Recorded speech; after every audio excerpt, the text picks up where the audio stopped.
Okay, I've played 4 hours of Assassin's Creed Shadows, and in this video we're going to do a deep dive on a bunch of details you might not know, like you can actually lose your wanted level by switching characters. If you accidentally trigger the alarm in an outpost or you take out a civilian, hey, it happens, you can switch characters to lose that heat.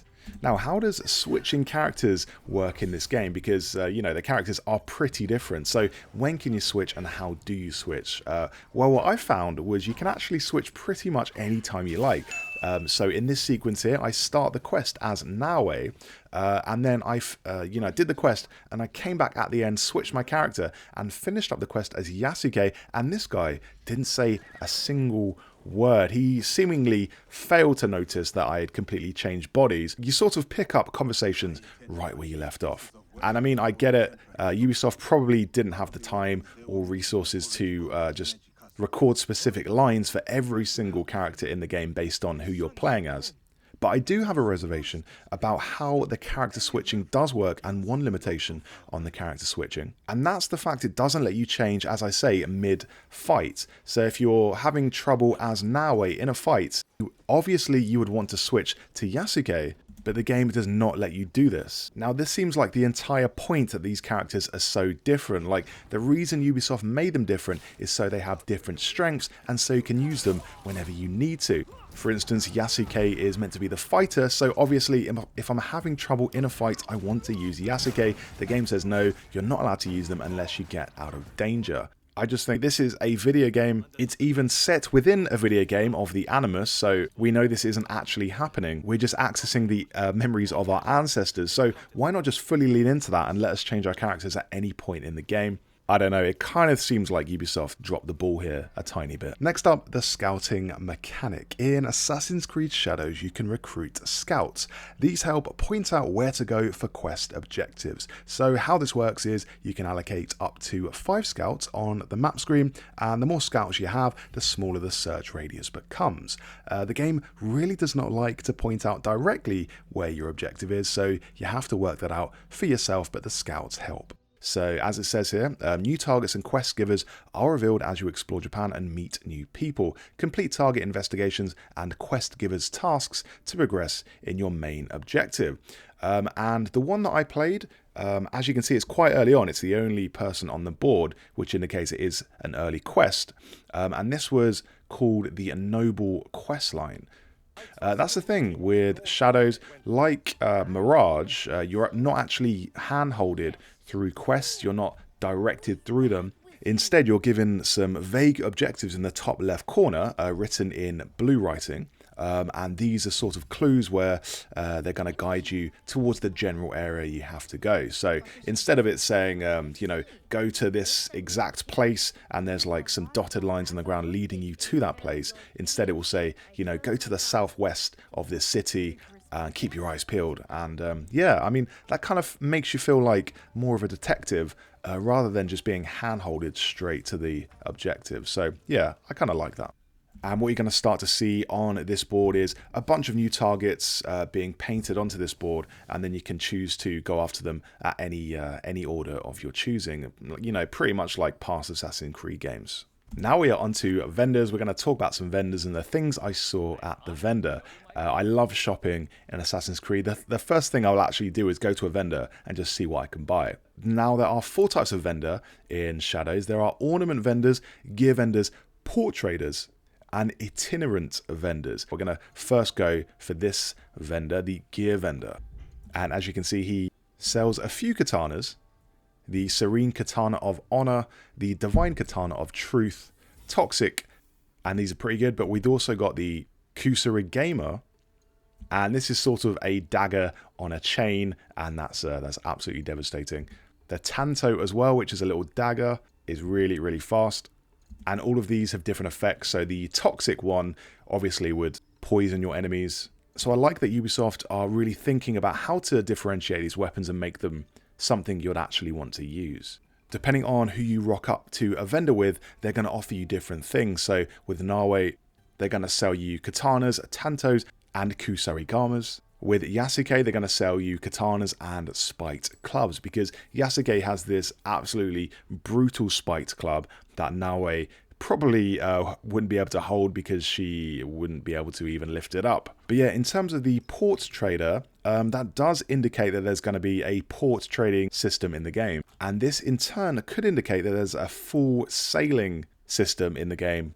A bit like with Black Flag or with Odyssey. But yeah, the ability to take over and command your entire ship and send your crew off on missions, that's going to be amazing. Onto the skills now, and the ways you can actually develop your character are incredible. There's so many different ways you can develop them. So we had, for Nawe, we had the Long Katana, Naginata, Kanebo, Teppo, Samurai, and Bow. These are all the different styles you can use to fight opponents. And it's going to take you hours upon hours to get through all this. I reckon this is going to be at least a 50-hour game. But if not, you're probably going to sink 100, 200 hours to this. I know I put a few hundred hours into Valhalla. So it's almost daunting looking at all the skills you can unlock on the skill tree. But just to give you an indication of the sort of things you're going to be able to play with. We have things like quick strikes, cyclone blasts, feral outbursts, multi-target expert, and lasting storm. The ways you can customize your character are also really nice. Like, I love these outfits and these disguises. You've got slots for your hood, your torso, and also your mounts. Your mount's called Kiri, and you can presumably have a bunch of different mounts in this game. But yeah, some of this armor is very, very nice. It looks pretty decadent, pretty luxurious. For me personally, I like anything that's shiny. So yeah, I went with the armor that has the little gold aesthetic on it and the red mask. But something that I also tried out was actually seeing what happens when you remove your armor. And yeah, this is what happens. You can remove your armor and opt to rock in completely topless, which, I don't know, it might get a bit drafty. But I can also imagine if you saw this guy running up to you in a full samurai helmet and no armor, it would be quite an intimidating sight. So yeah, maybe it does have the desired effect.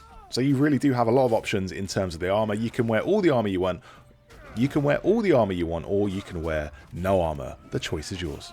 But a little nice effects I noticed as well. On the loincloth down here, you can see as the fight goes on, it actually collects with the blood. And the blood of your enemies is stained across your loincloth, which I imagine also happens to anything that's white, any kind of cloth clothes. This is going to happen as well. It's just something I only noticed on the loincloth. But yeah, that's a nice effect. And it does show you just how much blood is in this game. The answer is quite a lot.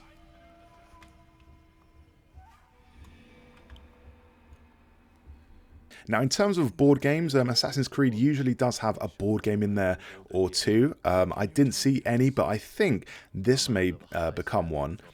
This is the classic Japanese game of Go, where you have the black and white counters, and you have to try and take your opponent's counters. So, yeah, that's a classic game. It wasn't playable in my build of the game, but yeah, I'm pretty sure Ubisoft would put this in. I don't know, maybe they don't have the rights to it, maybe there's a big licensing thing, but I would really like to play this game, so hopefully they add this in there. The one thing I really wished I could see in this playthrough was the photo mode, but it was not available in this build. To trigger the photo mode, all you do is click the left stick and the right stick in, and then you'll bring up the photo mode, and I tried it loads and loads of times. I kept seeing this tooltip come up telling me to press those buttons. I pressed them, it didn't work, but I can only imagine that you can take some absolutely incredible shots using the engine of this game. And just if you pay attention to the bottom of the screen, you will see a few button prompts. So you've got the Pathfinder on and off and gallop on the left stick. So yeah, just click in the left stick and you can gallop at full speed. Only you can't do that through settlements, just as in past Assassin's Creed games. You can also use your Pathfinder, which is left on the D-pad. So press the Pathfinder and your horse will automatically go to the location. And the other thing which I really like is the stance change. So if you press square, you actually get up on your horse. You can't control your horse while you're doing that, but this readies you for an assassination. So when you've changed your stance and you're standing on your horse, you can actually jump off.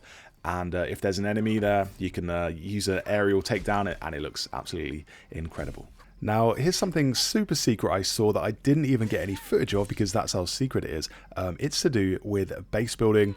In Assassin's Creed Shadows, you can build your very own base. I saw a brief snapshot of this, which Ubisoft sent me, a kind of behind the scenes trailer. They might release it soon on YouTube, on their official channel, but for now, all I can say is you can actually design your base in Assassin's Creed Shadows. So you can have things like a dojo where you can learn moves.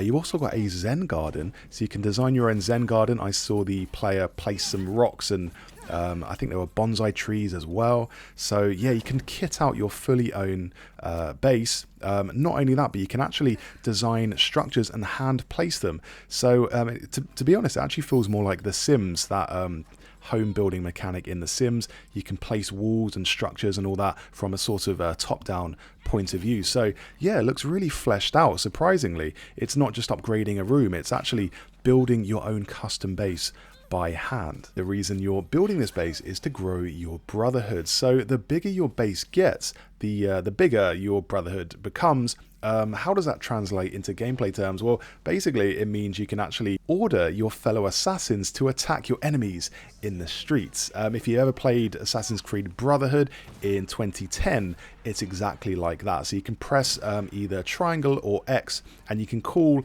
one of your assassins out of some bushes, or you can get them to jump off a roof and take out an enemy. Now, unfortunately, I didn't get any gameplay of this, but it's exactly like I described and exactly as cool as it sounds. So what I used to do in Brotherhood is just be walking down a street, go past a guard, and then kind of whistle nonchalantly and call an assassin with a snap of my fingers, and they would just take out that dude, and I wouldn't even need to look. So yeah, the bigger your base is, the more assassins you can recruit. So that was a deep dive into Assassin's Creed Shadows. I've played 4 hours of this game, but cannot wait to dive back in and play about 100 more. The game comes out 20th of March on all formats.